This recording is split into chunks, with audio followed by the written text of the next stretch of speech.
rakyat Indonesia, kita ini adalah bangsa yang visual dan bangsa yang lebih mudah memproses hal-hal visual dan belum terlalu sanggup untuk memproses hal-hal yang sifatnya konseptual. Gue pernah bahas ini sebelumnya, tapi gue coba untuk bahas lagi singkat. Dan ini mungkin akan terdengar aneh, tapi sebenarnya enggak. IP, Intellectual Property. Kalau gue sebut Tonight Show, di benak lo siapa hostnya? Kemungkinan besar lo jawab Vincent dan Desta. Dan betul, di Indonesia, Tonight Show baru menjadi Tonight Show setelah di tangan Vincent dan Desta. Kalau lo tanya sama orang Amerika Serikat, jawabannya beda-beda. Ada Jimmy Fallon, ada Jay Leno, ada Conan untuk waktu yang sangat singkat, ada Johnny Carson, dan masih banyak lagi. Di Indonesia, Vindes. Walaupun sebenarnya Tonight Show punya beberapa host, termasuk Arie Untung sebenarnya. Sebelum dia, subhanallah. Poin yang ingin gue sampaikan. Oh, gue ganti dulu, sabar. SNL, Saturday Night Live. Kalau lu tanya orang Amerika Serikat, siapa talent-talent dari SNL? Wah, ada yang akan nyebut dari zaman Dan Aykroyd, Eddie Murphy.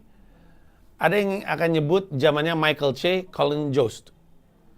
Dan semuanya benar, karena dari generasi ke generasi, talentnya ganti mulu, acaranya masih sama terkenalnya. Sampai kayak Tonight Show, dari tahun ke tahun hostnya ganti, acaranya masih sama terkenalnya. Indonesia punya extravaganza yang sebenarnya adalah sesuatu yang serupa dengan SNL. Tapi kalau lu tanya, extravaganza hostnya siapa? Besar kemungkinan lu cuma nyebutin angkatan pertama.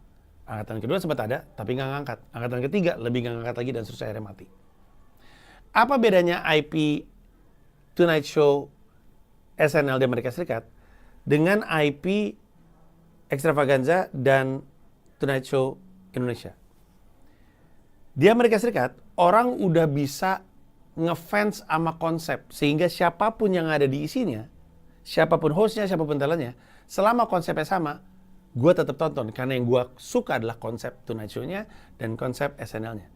Di Indonesia, orang nggak bisa ngefans sama konsep. Orang ngefansnya sama orang. Orang nggak bisa diminta, belum ya, Indonesia belum waktunya. Dan mungkin suatu hari nanti, tapi untuk saat ini, orang Indonesia nggak bisa diajak ngefans dan diajak untuk mengagumi konsepnya, gagasannya. Pasti orangnya. Pasti. Makanya, Tonight Show kalau bukan Vindes, mati. Extravaganza kalau bukan angkatan pertama, mati. Atau pelan-pelan mati. Kenapa orang-orang ini melakukan pencitraan? Karena rakyat Indonesia nggak bisa mengapresiasi hal-hal yang sifatnya konseptual. Mungkin Ferrell Bramasta dan Zulkifli Hasan berprestasi.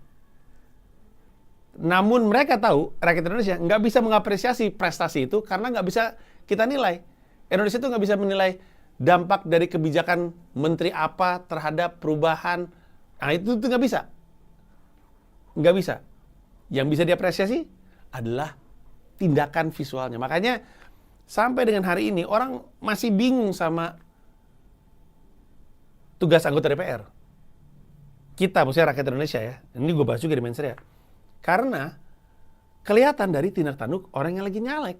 Ketika orang lagi nyalek, bukannya mereka nunjukin kemampuan mereka atau kehebatan mereka dalam regulasi, dalam hukum, dalam anggaran, dalam tata kelola pemerintahan, atau dalam isu-isu tertentu. Mereka nunjukin, mereka bersih-bersih, mereka gotong royong, mereka zumba. Karena memang cuma ini yang bisa dilihat. Dan cuma ini yang bisa mereka nilai. Karena rakyat Indonesia nggak bisa mengapresiasi dan mengagumi dan ngefans terhadap hal-hal yang sifatnya konseptual.